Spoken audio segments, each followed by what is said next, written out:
Thanks for checking out this movie review video. This is for the 2022 film Bodies, Bodies, Bodies. And this is a film that I hadn't heard a lot about. I'd seen a person here or there kind of mention the film. Was aware of the fact that Pete Davidson is in it, and he's a good actor. I do like him in roles. He usually plays like some kind of like quirky, funny character, and he does that in this movie as well, as you would probably assume. But overall, kind of a middling film for me personally. I think there's a good concept behind it, and I'll kind of talk a little bit more about that without doing spoilers. I'll kind of dance around it as I typically do.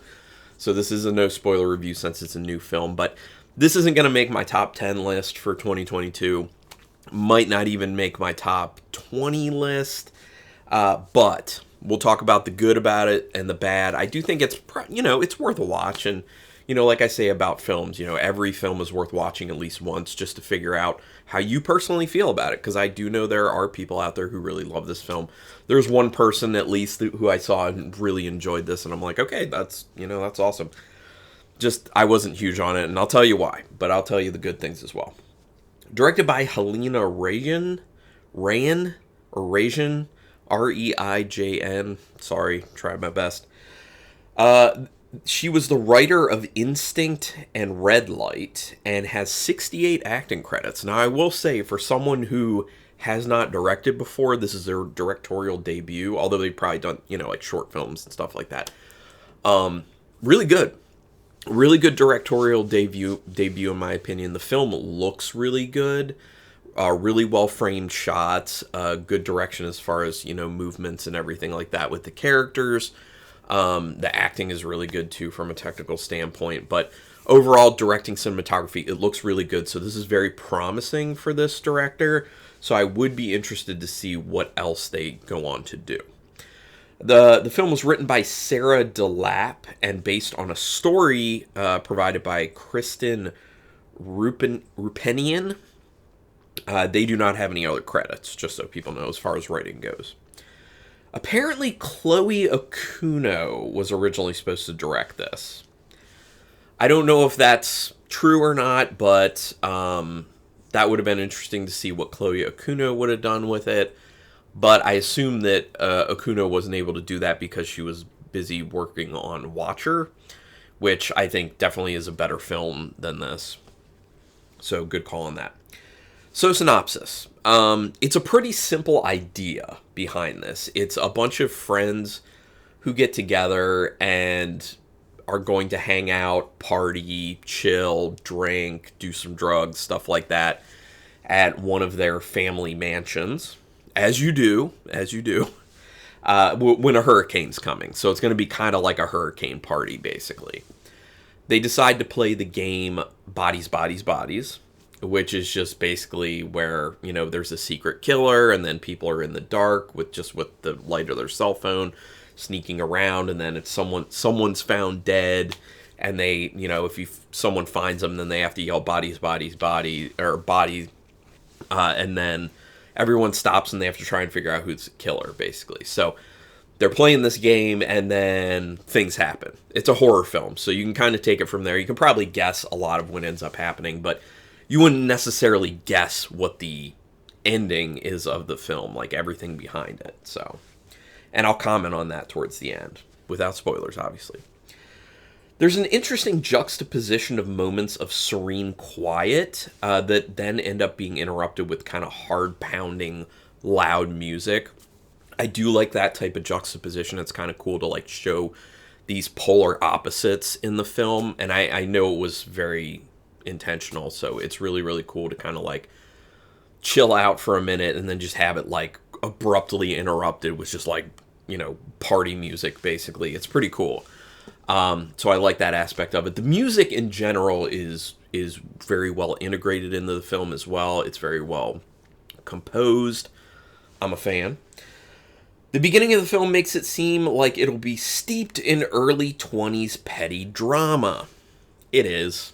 So if that's not something that you like, if you don't like characters who have petty issues with each other and they're in their 20s and they squabble about things, this might not be the film for you. I'm okay with it. It did get a little bit annoying at times, especially when I'm like, okay, can we focus a little more on like the horror aspect of this film? Can we focus a little bit more about developing some story here? Because I think it is very light on story. Very light on story. And it could have been much deeper.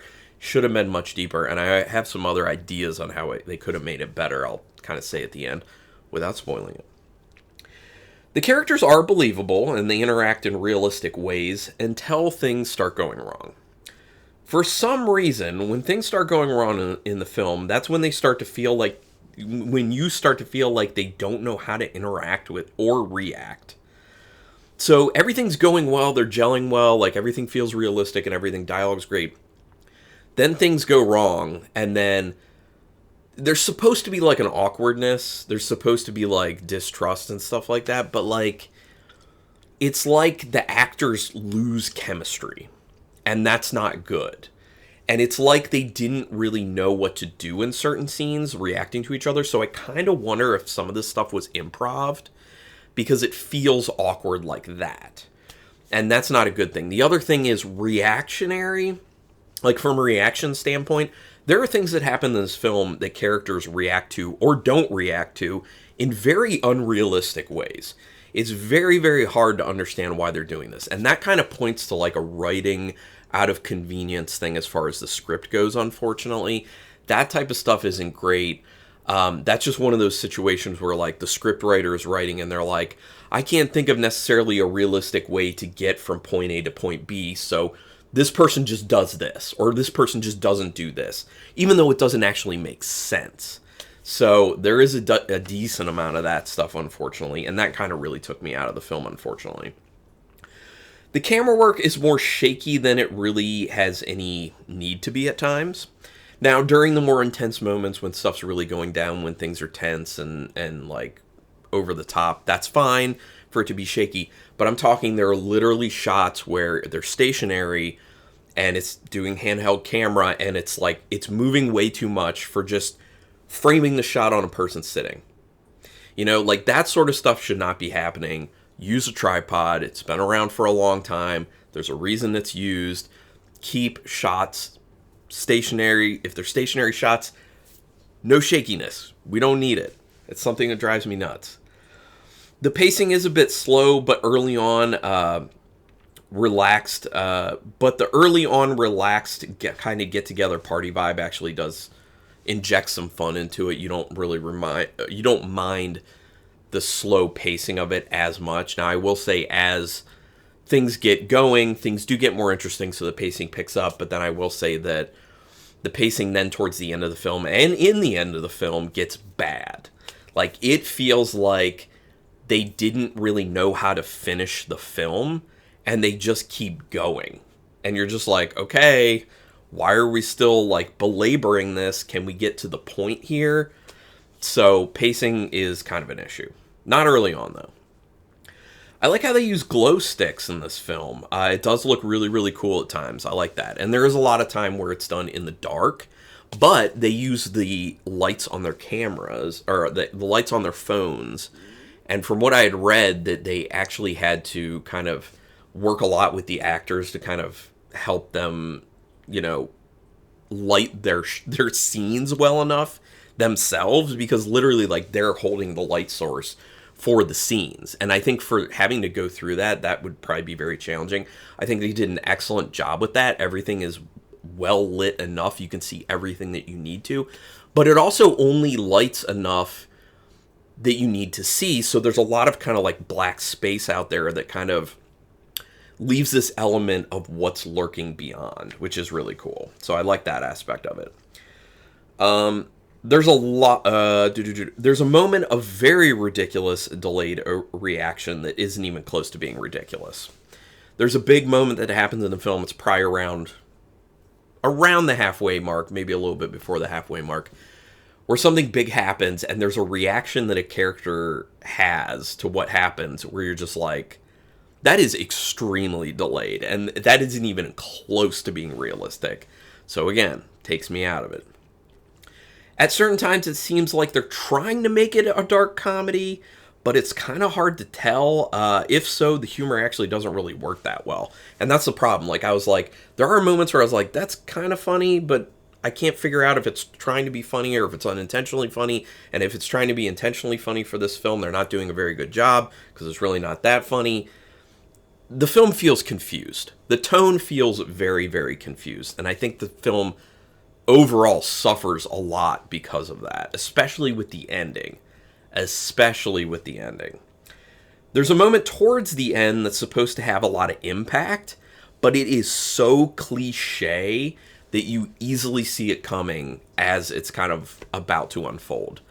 It's literally one of those things where, like, it's working up to this thing, and you're literally like, I know what's going to happen. I know what's going to happen. This is such a cliche scene. It's been in movies over and over and over again. So did not like that about it. The ending. Ridiculously drawn out. Ridiculously drawn out.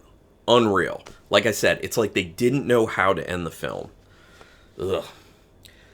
The whole punchline of the movie is a good idea. I did like it. But it doesn't work the way they wanted it to. With the way this film was executed, it does not work. To sell it, they needed to make it more of an emotional film. They also needed you to understand the characters, care about the characters more, and reveal more information about the characters. They don't. It's pretty bare bones. That's a problem. When you have a film like this and you're not endearing characters to the audience, you have a huge problem. Because people aren't going to care about what you're trying to do and where you're going with things. People don't feel invested. I will say, at one point, I just wanted all the characters to die. Actually, for the majority of the film. I just wanted all the characters to die. Because I didn't care about any of them. They're not good characters. They're terrible characters. So, that's a problem. And then the last thing I need to say is, it would have been nice to get little bits of information about the characters as things progress in the film to keep throwing suspicion around as to what's going on in the film. That would have been nice. Again, enriching the story, giving more to the story, developing these characters, giving them more backstory. Just give me, like, these tidbits. It also would have helped a lot with the pacing. So, there are ways that this could have been a really good film. It's not, in my opinion, unfortunately. But it's not a terrible film either. And I can see where a lot of people would like it. So, I feel very in between. Out of 5 stars with half stars in play, I'm going 2.5 stars. Thought about going 2, but no. There's enough good, like, technical stuff and everything. I'm going 2.5 stars. But like I said, this is a good directorial debut from a direction standpoint. So, I'm interested to see what the director does next. Script needed a lot of work. So, that's my thoughts on Bodies, Bodies, Bodies. Go ahead and put your opinions down there if you've seen it. You can put spoilers in the comments. That's totally fine. Do me a favor, though, as well. Hit subscribe to my channel and hit the notification bell button. That is your best way to repay me if you like this video or any video I've ever done, and I appreciate it greatly.